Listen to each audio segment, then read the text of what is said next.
नमस्कार, आप सभी का स्वागत है अनंता क्लासेस के ऑनलाइन प्लेटफॉर्म पर। मैं दिलीप गरासिया। हम रीट लेवल 2 के सिलेबस को हम लोग कंप्लीट कर रहे थे और उसमें हम लोग अलजेब्रा पढ़ रहे थे। अलजेब्रा का मतलब है कि बीजगणित पढ़ रहे थे और बीजगणित में हमने बीजीय व्यंजकों के बारे में हमने पढ़ लिया था। पिछले 3 क्लासों में हमने बीजीय व्यंजक एल्जेब्रिक एक्सप्रेशन जो है वो हमने देख लिया था। आज हम लोग बात करने वाले हैं बहुपद के बारे में। बोलो किसके बारे में बात करने वाले हैं? बहुपद यानी कि पॉलिनोमियल के बारे में। तो चलिएगा क्लास की शुरुआत करते हैं और देखते हैं कि क्या होता है बहुपद, है ना, और सर इसके बारे में डिटेल से जानकारी हासिल करते हैं। चलो तो देखिएगा, बहुपद यानी कि पॉलिनोमियल।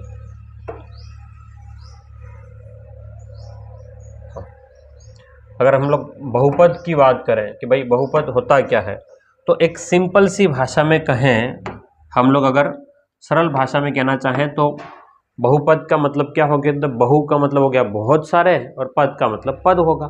तो ऐसा बीजीय व्यंजक जिसमें 2 या 2 से ज़्यादा पद हो, ऐसा बीजीय व्यंजक। बीजीय व्यंजक हमने पिछली क्लास में देखे हैं, जैसे कि हमने ऐसा लिखा कि x² प्लस में 3x³ प्लस में √x प्लस में 5, ऐसा हमने लिख दिया, मान लो ऐसा। तो ये आपके पास में बीजीय व्यंजक है। बोलो क्या है ये? बीजीय व्यंजक है। ठीक है, बीजीय व्यंजक। अब हम इसके बारे में, तो बीजीय व्यंजक के बारे में डिटेल से पढ़ लिया। अब उसी का पार्ट जो आता है वो पॉलिनोमियल होता है, बहुपद होता है। तो ऐसा बीजीय व्यंजक हम जिस बात कर रहे हैं जिसमें 2 या 2 से ज़्यादा पद हो। एक तो 2 या 2 से ज़्यादा पद तो होना ही होना चाहिए, है ना। एक पद हो तो भी हम लोग कहेंगे, वो हम लोग बात करेंगे, वो बहुपदों के प्रकार में हम बात करेंगे। लेकिन सबसे इंटरेस्टिंग बात क्या रहेगी इसमें कि इसकी जो चर पद रहेंगे, इसमें जो चर पद रहेंगे x, y, z जो भी पद रहेंगे, है ना, चर पद, उसकी घात जो है वो हमेशा प्लस में रहेगी और रेडिकल फ्री होगी, मतलब कि वर्गमूल या घनमूल ऐसा नहीं होगा। ठीक है, चलो तो बात करें हम लोग अगर बहुपद की, तो देखिएगा उसमें, हाँ, परिभाषा की बात करें तो बहुपद की परिभाषा की हम चर्चा करें तो आप देख सकते हैं यहाँ पे क्या, देखो बहुपद का क्या मतलब हो गया? बहुपद यानी कि पॉलिनोमियल। क्या कहें हम कि बीजीय व्यंजकों का विशेष रूप, बोलो बीजीय व्यंजकों का विशेष रूप जो होता है वो बहुपद कहलाएगा। बीजीय व्यंजकों का विशेष रूप जो है वो क्या कहलाएगा? आपका बहुपद कहलाएगा। और जिसमें क्या होता है कि चर पद जो होगा, चर पद का मतलब x, y, z जो भी होगा, चर पद की घात सदैव, है ना, पूर्ण संख्या, सदैव पूर्ण संख्या एक तो, और दूसरा क्या होगा? नेगेटिव में, दशमलव घनमूल में नहीं होना चाहिए, है ना। सदैव क्या होना चाहिए? देखो ध्यान से कि आपको इतना से याद रखना है, एक तो घात जो है ना, बोलो क्या? घात जो है वो पॉजिटिव होना चाहिए, प्लस में होना चाहिए, एक बात। और दूसरी बात क्या पता होना चाहिए आपको कि रूट या घात में 1/2, 1/3 ऐसा कुछ नहीं होना चाहिए। रूट में नहीं होना चाहिए और 1/3 ऐसा, इसका मतलब भी रूट ही होता है कुल मिलाकर के, तो ये नहीं होना चाहिए। अगर ऐसा है तो उसको हम लोग क्या बोलेंगे? बहुपद बोलेंगे। एग्जाम्पल के तौर पर देखिए ध्यान से, यहाँ देखिएगा, यहाँ पर मैंने लिख रखा है कि संख्या में एक तो अंडर रूट नहीं होना चाहिए, नेगेटिव में, दशमलव में, वर्गमूल में, घनमूल में ऐसा नहीं होना चाहिए, है ना। ठीक है, जैसे हमने एग्जाम्पल लिया कि x² प्लस √3x। अब आप कहेंगे सर √3, ये √3 जो है वो ये अचर गुणांक के साथ में है, हमारे पास में ये चर क्या है? तो अगर आप चर की बात करें इसमें, तो हमारे पास में चर x है। तो x की घात जो है वो 2 है इसमें, और x की घात इसमें 1 है। x की घात इसमें कितनी है? तो 2 है। अब मैं लिख दूँ तो यहाँ पर क्या है कि x की घात कितनी है? तो x की घात हमारे पास में एक तो 2 है और कितनी है? तो 1 है ना। लेकिन क्या नहीं होना चाहिए? चर की घात जो है वो आपके पास में रूट में या 1/2 ऐसा नहीं होना चाहिए, बस, है ना। कुछ एग्जांपल और देखिएगा, जैसे मैं कहूँ कि 3x की घात 4 प्लस 5x² प्लस में 2, ऐसा मैं लिख दूँ। तो यहाँ पर देखो ध्यान से, ये क्या है? आपके पास में बहुपद है, ये भी क्या है? एक प्रकार का बहुपद है, ये ध्यान में रखना। क्यों? क्योंकि यहाँ पर चर क्या है? तो चर आप कहेंगे सर चर तो क्या है? x, और x की घात क्या क्या है, अगर हम घात की बात करें x की घात क्या क्या है, तो एक तो 4 है, 2 है, ठीक है, और यहाँ पर तो x की घात वैसे 0 लिखते नहीं है, ठीक है, तो ये आपके पास में बहुपद है। लेकिन अगर मैं ऐसा लिखूँ, कैसा लिखूँ कि एग्जाम्पल और देखिएगा कि ऐसा लिख दे कि 3x की घात 4 प्लस में 1/x की घात 2 प्लस में मैं 5 लिख दूँ, तो ये बहुपद नहीं होगा। क्यों? क्योंकि ये x जो है वो ऊपर जाएगा, जब x ऊपर जाएगा तो उस कंडीशन पर आपके पास में बनेगा 3x की घात 4 माइनस नहीं प्लस में x की घात -2 प्लस में 5 बन जाएगा। और अब देखिए यहाँ पर x की घात, यहाँ पर तो 4 है प्लस में, ठीक है, लेकिन यहाँ पर x की घात क्या है, माइनस में, उसकी वजह से ये बहुपद क्या है, बहुपद आपके पास में नहीं है। क्लियर है? इसको लिखिएगा तो कुछ एग्जाम्पल और हम लोग बात करते हैं।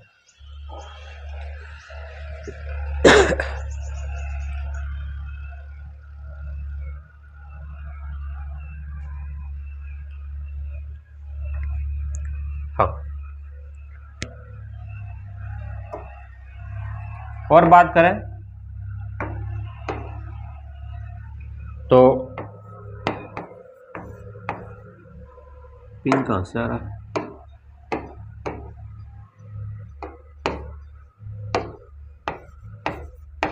बहुपदों के उदाहरण।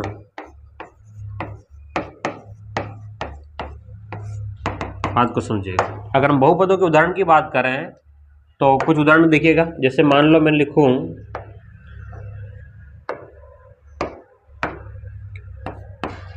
कि 4x की घात 3 प्लस 9x प्लस में 7, ऐसा मैंने लिख दिया। तो अगर आप ऐसा देखेंगे 4x³ प्लस 9 √x प्लस 7, तो अब ये आपके पास में यहाँ पर चर पद कितने हैं, तो चर जो है आपके पास में, चर कौन है, तो आपने कहा सर चर तो x है। तो अब x की घात की बात करूँ, मैं x की घात की बात करूँ तो x एक में तो 3 है, लेकिन अगले में ये √x जो है ना, इसका मतलब ये यहाँ पर रूट का क्या है, x है, इसलिए ये जो है वो बहुपद के अंतर्गत शामिल नहीं होगा, ये बहुपद के अंतर्गत शामिल नहीं होगा। ठीक है, उसी प्रकार से हम लोग और आगे बढ़े, थोड़ा सा और देखें तो देखिएगा कि हम ऐसा लिखते हैं कि 9x प्लस 7x की घात -4 प्लस में √3x, ये आपके पास में है ना, √3x। तो अब आप देखेंगे यहाँ पर x की तो ये तो ठीक है, x की घात तो एक ही है, लेकिन यहाँ पर x की घात कितनी हो गई, -4 हो गई, इसलिए ये वाला भी क्या है, बहुपद नहीं होना होगा। ठीक है, तो यहाँ से आपके सामने क्लियर हो गया कि बहुपद कौन कौन नहीं होगा। ऐसे पद जिनकी घात माइनस में हो, चर पदों की घात अगर माइनस में हो या अंडर में भी हो तो वो बहुपद नहीं गिना जाएगा। क्लियर है? लिखिएगा इनको, फिर हम लोग आगे बढ़ते हैं ना।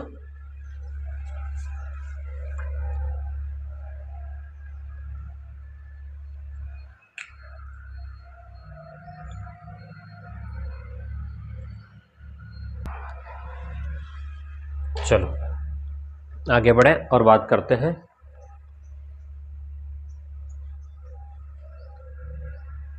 हाँ, बहुपद की घात, मैक्सिमम पावर ऑफ वेरिएबल, बहुपद की घात है ना, हेडिंग लिखिएगा मैक्सिमम पावर ऑफ वेरिएबल।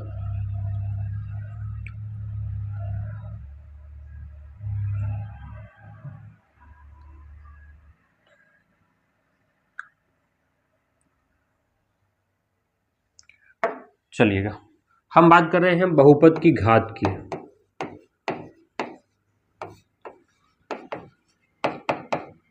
उसे लिख रखा है तो क्या लिखना है। हाँ, बहुपद मतलब कि आपको यहां देखना है कि जो बहुपद होगा उसमें जो चर जो पद होंगे उसमें अधिकतम घात कितनी है, वही आपके क्या हो जाएगी, बहुपद की घात होगी। तो हम लोग इसकी परिभाषा क्या लिखें कि बहुपद में चर राशि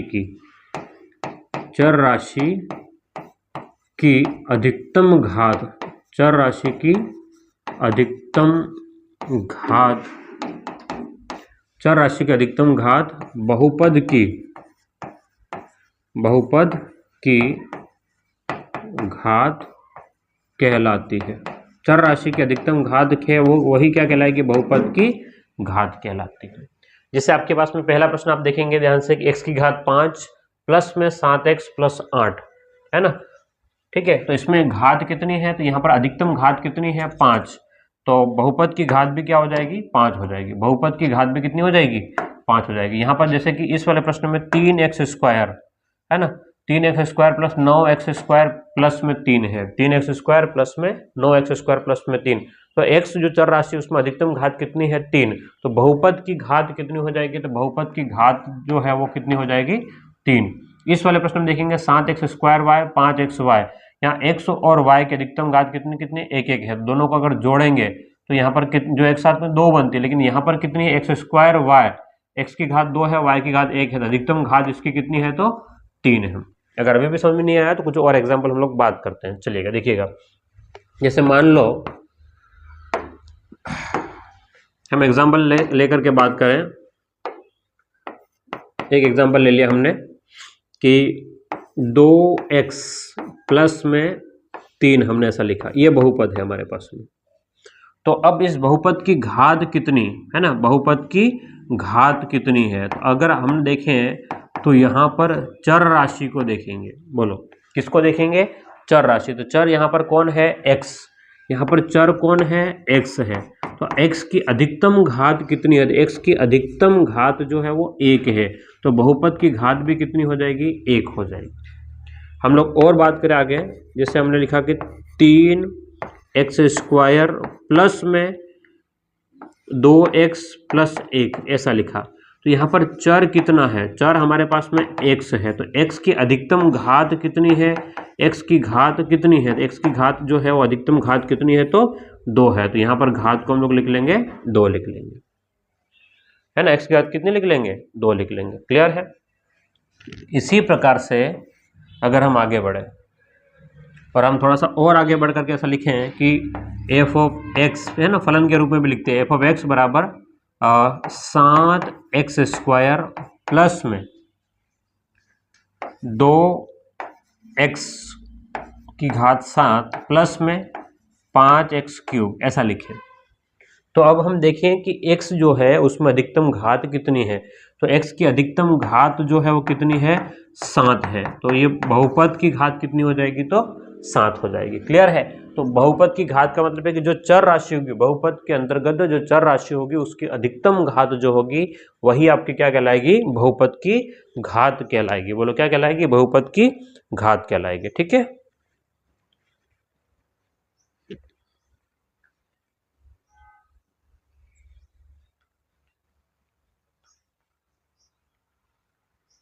ओके आगे बढ़े, चर राशि जो होगी उसकी अधिकतम घात वो बहुपद की घात कहलाएगी, ठीक है। हाँ अगली बात करते हैं हम लोग जीरोस, है ना, शून्यांक की बात करें, अगली बात करते हैं जीरोस या शून्यांक।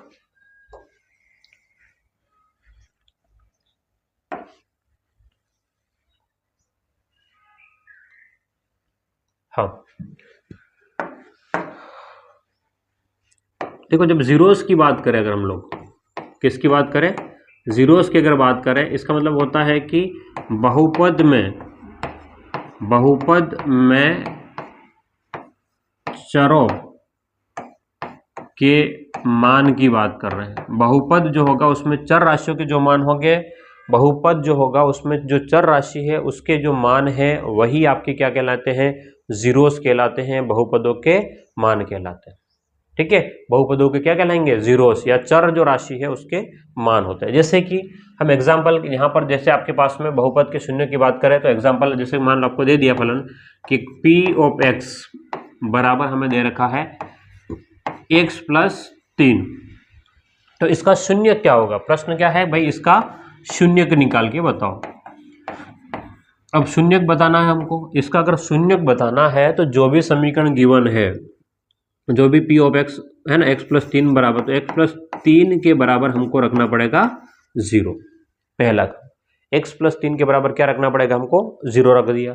तो यहाँ से x का जो मान निकल के आएगा, इसका 3 का पक्षांतरण करेंगे तो x बराबर में 3 उधर चला गया तो माइनस का 3, तो x बराबर माइनस का 3 जो आया है, x बराबर कितना आया माइनस का 3, यही आपका क्या है बहुपद में चर का मान है या बहुपद का जीरो से, यानी कि ऐसा मान जिसको रखने पर पूरा के पूरा बहुपद क्या हो जाए जीरो हो जाए, ऐसा मान जिसको रखने पर पूरा के पूरा बहुपद जीरो बन जाए उसको कहते हैं बहुपद का शून्यक बोलते हैं। क्लियर है, चलेगा। और हम लोग देखें आगे थोड़ा सा, अगला हमारे पास में है जैसे कि मान लो p ऑफ x बराबर में 2x माइनस का 4 है, तो अब 2x माइनस का 4 है, उसमें 2x माइनस 4 बराबर हमको रखना पड़ेगा 0, तो 2x माइनस 4 के बराबर हमने रख दिया 0, तो यहां से हमारे पास में हो जाएगा 2x बराबर 4 और x बराबर हो जाएगा 4/2,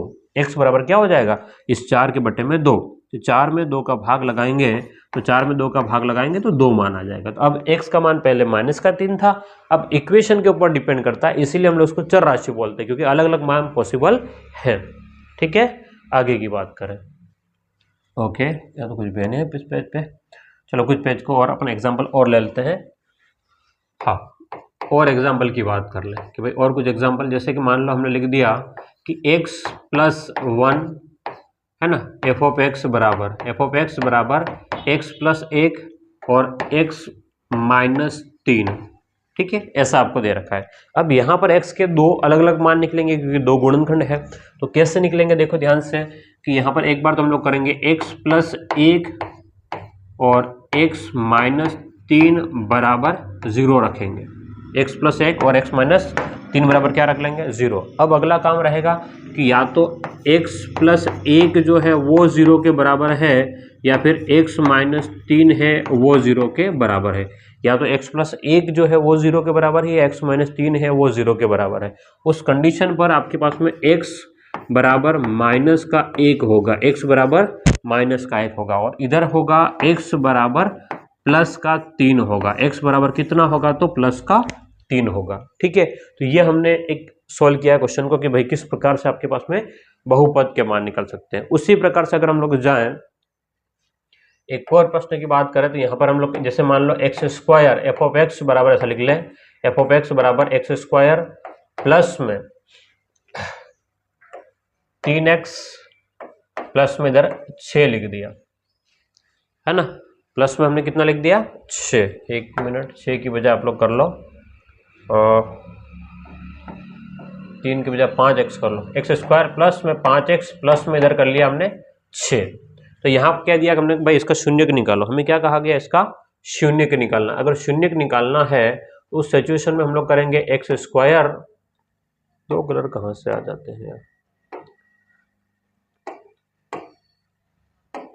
हाँ एक्स स्क्वायर प्लस में देखिएगा 5 के जैसे हमने ये द्विघात समीकरण है हम लोग पढ़ेंगे आगे, ठीक है, तो ये इसमें क्या है कि 5 के टुकड़े करने पड़ेंगे हमको, 2x प्लस में 3x, 2 और 3 कितना हो गया 5, मतलब ऐसे टुकड़े करने हैं कि गुणा करने पर ये भी आ जाए, तो 2 और 3 का गुणा करेंगे तो 6 प्लस में आपके पास में 6 आपके पास में ये रहेगा।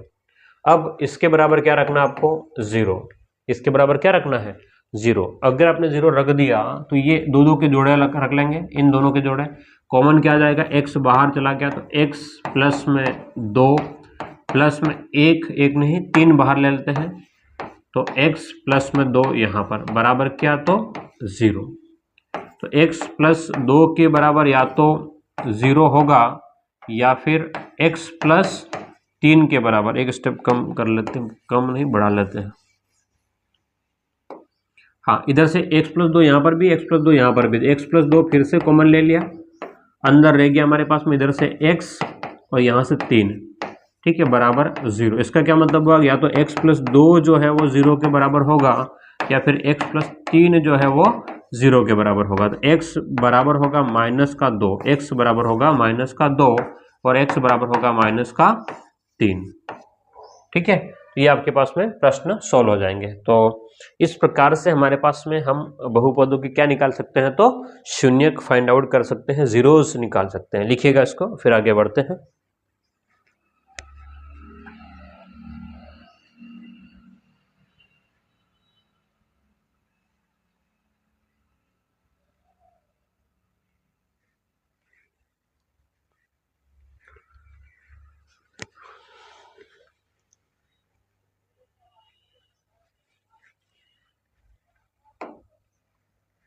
हाँ, अब कुछ प्रश्न है आपके सामने कि निम्न में से कौन कौन से बहुपद है, निम्न में से कौन कौन से बहुपद है, इसको आपको सोल्व करना है कि हमको चेक करना है भाई बहुपद कौन कौन से, ये बताना है ना। ये बहुपद इनमें से कौन कौन से है ये क्या करना हमें बताना है। तो बोलो क्या करेंगे और कैसे करेंगे। ठीक है, मुद्दा ये है कि क्या और कैसे इनको सोल्व किया जाए। तो आपको चेक करना है कि भाई बहुपद कौन कौन से हैं। ठीक है, ये हमारे सामने एक प्रश्न है। चलिएगा तो हम इस एक एक क्वेश्चनों को देखें कि भाई पहला क्वेश्चन है 3x² माइनस में x² माइनस में 4x प्लस में 7।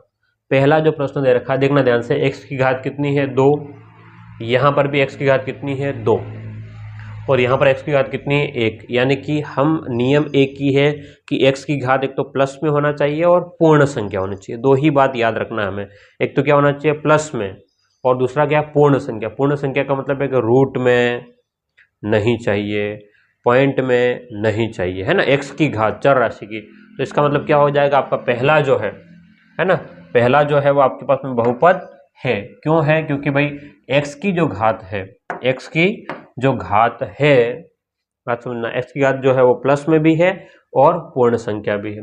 अब दूसरे वाले को अगर आप नोटिस करेंगे 3x² माइनस में x की घात -2 बटे x की घात 2। अगर आप नोटिस करेंगे x की घात -2 और ये x की घात 2 ऊपर जाएगा और माइनस हो जाएगा, तो ये सेकेंड वाला जो है वो नहीं है, दूसरा जो है वो बहुपद नहीं है। अगर तीसरे की बात करें तो 3x² माइनस y² माइनस में 3xy प्लस में 7। ध्यान देखना यहाँ पर दो चर है, जबकि यहाँ पर ये कह रहा है कि भाई हमारे पास में केवल x का फलन होना चाहिए। फलन कौन सा होना चाहिए, x का, जबकि यहाँ पर इसने क्या कर दिया कि भाई x और y दोनों दे दिए, इसलिए ये भी फलन नहीं होगा, है ना। आठवां क्वेश्चन भी फलन आपका नहीं गिना जाएगा। क्यों, घात तो प्लस में है ही, घात तो प्लस में है, लेकिन यहाँ पर क्या है x के अलावा और क्या आ गया y।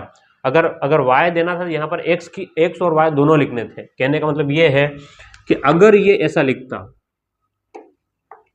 अगर ये ऐसा लिखता कि f(x(y) बराबर 3x² माइनस y² माइनस में 3xy प्लस में 7, ऐसा लिखता, अगर ये ऐसा लिखता तो हमारे लिए बहुपद होता, तो बहुपद लिखते हैं। क्योंकि ये f जो है x और y दोनों का फलन है, या ऐसा हम लोग कह सकते हैं x और y दोनों में बहुपद है। लेकिन यहाँ पर कह रहा है कि f जो है वो केवल x का बहुपद है और यहाँ पर क्या लिख दिया है y, इसलिए नहीं गिना जाएगा। ठीक है, ये होगा ये नहीं होगा। अब यहाँ पर अगर आप देखेंगे x की घात ध्यान से देखना कि x की घात जो है वो √3 है, तो ये तो नहीं होगा, 9 वाला तो बिल्कुल भी नहीं होगा। अब यहाँ देखेंगे कि 4/3x², x² ऊपर जाएगा तो माइनस में, ये x ऊपर जाएगा तो माइनस में, इसलिए 10 वाला भी नहीं होगा। 7x², 7/3, हाँ, ये 11 क्वेश्चन आपका हो जाएगा। क्लियर है। तो कौन कौन से बहुपद होंगे, कौन कौन से नहीं होंगे, सिंपल सी बात थी, आप लिख लीजिएगा इसको, फिर आगे बढ़े।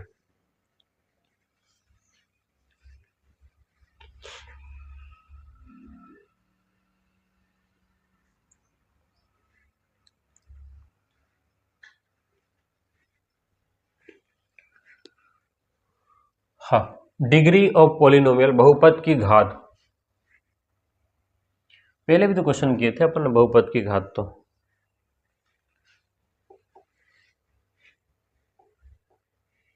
हाँ, बहुपद की घात हमने पढ़ लिया है ऐसे, पर फिर भी अपन वापस से दे दिया डिग्री हो। ठीक है, तो इसमें डायरेक्ट क्वेश्चन ही देख लेते हैं। अब हमने ये पढ़ लिया है वैसे बहुपद की घात।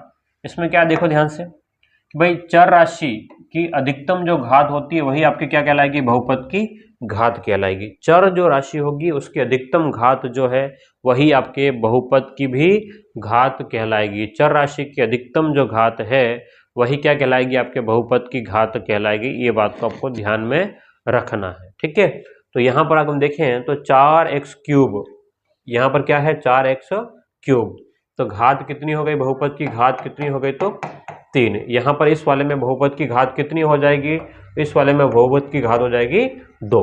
ठीक है, तो जितनी घात होगी वो आपके पास में इस पूरे बहुपद की घात कहलाएगी, चर राशि की अधिकतम घात। आप कितने भी एग्जाम्पल ले लो, सब में वही चीज़ होने वाली। जैसे मान लो मैं लिख दूं कि p ऑफ x बराबर 8x की घात 11 प्लस 11x की घात 7 प्लस में 3x² प्लस में 5। तो अब देखिए ध्यान से, यहाँ पर बहुपद की घात कितनी होगी, तो बहुपद की अधिकतम घात कितनी है, तो 11, तो घात गिनी जाएगी 11। क्लियर है। तो आपके पास में चर राशि की अधिकतम जो घात होती है वही आपके बहुपद की घात कहलाती है। हाँ, घातों के आधार पर बहुपदों के प्रकार। अब घात 1 है तो बहुपद का क्या नाम दिया जाएगा, घात 2 है तो बहुपद का क्या नाम दिया जाएगा, वही आपके पास में क्या है, घातों के आधार पर बहुपदों के प्रकार। किसके आधार पर, तो घात के आधार पर बहुपदों के प्रकार की बात कर रहे हैं। ठीक है, हाँ, घात के आधार पर बहुपदों के प्रकार। तो अब घात अलग अलग हो सकती है, अधिकतम घात के ऊपर डिस्कस करने वाले हैं हम लोग। ठीक है, तो पहला जो आता है आपका कांस्टेंट पॉलिनोमियल या नियतांक बहुपद। पहला क्या है आपके पास में, कांस्टेंट पॉलिनोमियल, कांस्टेंट पॉलिनोमियल नियतांक, इसको बोलते हैं नियतांक भी बोलते हैं या अचर भी कहते हैं, नियतांक भी कह दो या फिर क्या कह दो, अचर बहुपद, अचर बहुपद। ऐसा बहुपद है ना, मतलब 0 डिग्री या 0 घात का बहुपद जो है वो अचर बहुपद, यानी कि x की घात जो है ना, यहाँ पर x यानी कि x की बजाय हम लोग लिख ले चर राशि। ठीक है, याद रखना कि चर राशि की घात, चर राशि की घात क्या हो, 0, तो उसको क्या बोलेंगे, चर राशि की घात 0 है उसको बोलेंगे कांस्टेंट पॉलिनोमियल या नियतांक पॉलिनोमियल या फिर अचर बहुपद।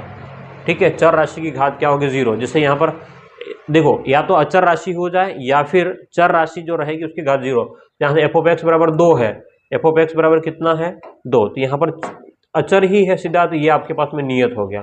g(x) बराबर यहाँ पर -12 है, तो ये अचर ही है। यहाँ पर x की घात कितना है, तो x की घात 0 है, x की घात कितना है, 0, इसलिए तीनों किसके उदाहरण हो गए, आपके नियतांक बहुपद के उदाहरण है, नियत बहुपद के उदाहरण है। आप कितने ही पद लिख लो, आप कितने ही पद लिख लो, लेकिन अगर x की घात 0 है तो उसको नियत। अच्छा, ये क्यों है, क्योंकि एक किसी भी संख्या की घात जो है ना, किसी भी संख्या की घात अगर 0 है तो वह पद 1 होता है, ऐसा लिख लेना। और किसी भी राशि, संख्या की बजाय राशि लिख लो, किसी भी राशि, राशि का मतलब चर भी हो सकती है और अचर भी हो सकता है, किसी भी राशि की घात 0 है तो वह या उस राशि का मान है, तो उस राशि का मान, उस राशि का मान 1 होता है। किसी भी राशि का मान अगर मतलब घात जो है वो क्या हो, 0 हो। जैसे कि मान लो मैंने लिख दिया कि 2 की घात 0, तब भी इसका मान कितना है, तो 1। अगर मैं लिख दूं कि 5 की घात 0, तो भी इसका मान कितना है, 1। अगर मैं लिख दूं कि 8 की घात 0, तो भी इसका मान कितना है, 1। ठीक है, तो जब राशियों के घातों का मान जो है वो 0 होगा तो 1 होता। अगर चर राशि है तो अचर थी, जैसे मैंने लिख दिया कि x की घात 0, तो ये 1। अगर मैं लिख दूं कि y की घात 0, तो अभी ये कितना, 1। किसी भी राशि है ना, चाहे मैं 100 की घात 0 भी लिख लूँ, चाहे मैं 100 की घात भी क्या लिख लूँ, 0, तो भी इसका मान कितना है, 1। मैं x, y और z की घात क्या लिख लूँ, 0, तो भी कितना मान है इसका, 1। ठीक है, तो इसका मतलब ये है कि भाई अपने यहाँ पर जैसे ही x की घात कितना है, 0, तो ये इसका क्या मतलब हुआ, इसका मतलब तो ये है कि 2 इंटू, ठीक है, 2 इंटू में x की घात 0, यानी कि 2 इंटू 1, तो मान कितना रहने वाला है, 2 रहने वाला है। ठीक है, तो ये आपके पास में उसको क्या कहेंगे, अचर या नियतांक बहुपद कहेंगे। ठीक है, अचर या नियतांक बहुपद कहेंगे।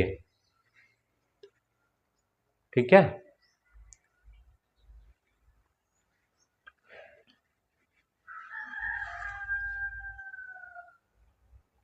हाँ, अगला आता है जीरो पॉलिनोमियल। जीरो पॉलिनोमियल, ठीक है, जीरो बहुपद। क्या है जीरो बहुपद, देखो ध्यान से, अगर हम जीरो बहुपद की बात करें, जीरो पॉलिनोमियल, तो क्या कहता है, शून्य बहुपद, जीरो को ही शून्य बहुपद कहता है, मतलब ऐसा बहुपद जिसमें कोई भी पद नहीं और आपके पास में क्या लिख दिया कि 0, यही आपके पास में क्या है, शून्य बहुपद। ठीक है, और इंपॉर्टेंट बात ये याद रखने वाली बात है एग्जाम में, इसकी घात जो होती है वो अपरिभाषित होती है ना। शून्य बहुपद की घात जो होती है वो क्या होती है, अपरिभाषित होती है ना। जैसे कि मान लो मैंने लिख दूं f ऑफ x बराबर, मैंने क्या लिख दिया 0, तो ये भाई 0 बहुपद है ना। 0 किसी भी संख्या के साथ में गुणा होगा तो भी क्या बनाएगा, 0। क्लियर है, तो उम्मीद करता हूँ ये बात आपको समझ में आ गई होगी कि भाई क्या क्या चीजें चल रही है यहाँ पे, है ना, 0 बहुपद। उसके बाद में हम लोग आगे बढ़े। हाँ, अगला है रैखिक बहुपद। ठीक है, अगला क्या है आपके पास में, रैखिक बहुपद। अगर हम लोग रैखिक बहुपद की बात करें तो एक घात का जो भी बहुपद होगा वो रैखिक बहुपद कहलाएगा। एक घात का बहुपद जो है वो क्या कहलाएगा, आपका रैखिक बहुपद कहलाएगा। एक घात का बहुपद जो है वो रैखिक बहुपद कहलाएगा, ध्यान में रखना। जैसे कि यहाँ पर लिखा हुआ कि f ऑफ x बराबर, जैसे एग्जाम्पल f ऑफ x बराबर हमने कह दिया कि x माइनस का 12, तो ये चर राशि की घात कितनी है, इसमें चर राशि कौन है, x, और x की घात कितनी है, x की घात 1 है, इसकी घात कितनी है 1, इसलिए क्या कहलाएगा, आपका रैखिक बहुपद कहलाएगा। ठीक है, अब अगर जैसे मैंने अगला एग्जांपल दे रखा है अपने पास में 12x है ना, f ऑफ x बराबर f ऑफ x बराबर कितना है, तो 12x, तो यहाँ पर चर की घात कितनी है, तो 1। ठीक है, वैसे ही अगर आपसे कह दिया भाई h ऑफ x बराबर आपको कह दिया माइनस का 7x प्लस में 8, माइनस का 7x प्लस में 8 दे रखा है। अगर माइनस का 7x प्लस में 8 दे रखा है तो यहाँ पर चर की घात कितनी है, तो चर की घात जो है वो कितनी है, तो 1 है ना, x है और x की घात कितनी है, तो 1। तो ये आपके पास में इस सब को, इन सब को हम लोग क्या बोलेंगे, बोलो क्या बोलेंगे, रैखिक बहुपद बोलेंगे। क्या बोलेंगे, रैखिक बहुपद बोलेंगे। ठीक है, तो रैखिक बहुपद का सामान्य रूप जो होता है वो ax प्लस बी होता है। रैखिक बहुपद का सामान्य जनरल फॉर्म जो होता है वो ax प्लस बी होता है। General form of linear equation, रैखिक बहुपद का सामान्य रूप जो होता है वो ax प्लस बी होता है। ठीक है, हाँ, रैखिक बहुपद एक पदी भी हो सकता है और द्विपदीय भी हो सकता है। इसका क्या मतलब है, रैखिक बहुपद एक पदीय भी हो सकता है और द्विपदीय भी हो सकता है। जैसे मान लो मैं ऐसा लिखूं कि f ऑफ x y, अगर मैं ऐसा लिख दूं तो इसका मतलब है कि भाई मुझे 3x प्लस वाई है ना, 3x प्लस वाई, तो यहाँ पर दो अलग अलग पद है, x भी है और क्या है, y भी है, और दोनों की घात कितनी है, 1। तो यहाँ पर दो चर है ना, x भी, चर कितने हैं, यहाँ पर ध्यान देखना कि चर कितने हैं, दो, कौन कौन से हैं, x और y, दो अलग अलग चर है। ठीक है, हाँ, घात कितनी है, तो घात आप कहेंगे 1, और एक घात वाले को हम लोग कहते हैं रैखिक बहुपद। क्या बोलते हैं, रैखिक बहुपद बोलते हैं। क्लियर है, तो यहां तक आपको समझ में आ गया होगा। ओके, इसके बाद में आता है आपका द्विघात समीकरण या द्विघात बहुपद, है ना। समीकरण की बात है, अभी बहुपद की बात कर रहे हैं। तो जिसमें चर पद की अधिकतम घात, है ना, चर पद की अधिकतम घात जो होगी, है ना, चर की मैक्सिमम पावर जो होगी, है ना, चर की अधिकतम घात जो होगी वो कितनी होगी, 2 होगी। जैसे कि 7x स्क्वायर, जैसे मैंने लिखू कि 9x square plus 7x plus में 2, तो ये आपके पास में क्या है, द्विघात बहुपद है।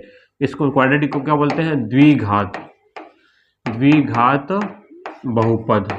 क्या बोलते हैं, द्विघात बहुपद। क्वाड्रेटिक को हम लोग क्या बोलेंगे, द्विघात बहुपद। अगर मैं ऐसा लिखूं कि 3x क्यूब प्लस में 2x स्क्वायर प्लस में 7x प्लस में 9, अगर ऐसा है तो ये द्विघात नहीं है, ये त्रिघात है। ये द्विघात की बजाय कि कौन सी घात वाला है, 3 घात वाला है। क्यों, क्योंकि यहाँ पर घात, अधिकतम घात जो है वो कितना आ गया, 3। ये द्विघात में नहीं गिना जाएगा, ये द्विघात में नहीं गिना जाएगा। ठीक है, इसके बाद में आपके पास में क्वाड्रेटिक हो गया। इसके बाद में क्यूबिक, तो अधिकतम घात, जो चर राशि की अधिकतम घात कितनी होगी, इसमें चर की अधिकतम घात 3 होगी, है ना, चर की अधिकतम घात 3 होगी। इसको बोलते हैं त्रिघातीय। क्या बोलते हैं, त्रिघातीय बहुपद। ठीक है, इसके बाद में और, ठीक है, तो इसको हम लोग यहां तक, आज की क्लास को यहां खत्म करेंगे। उम्मीद करता हूँ आपको समझ में आ गया होगा। इसको नोट्स बना लीजिएगा, इसका फिर हम लोग इसके प्रश्न जब करेंगे तो आपको और मज़ा आएगा। ठीक है, अभी थ्योरी पढ़ रहे हैं। ओके, थैंक यू, फिर मिलते हैं अगली क्लास में।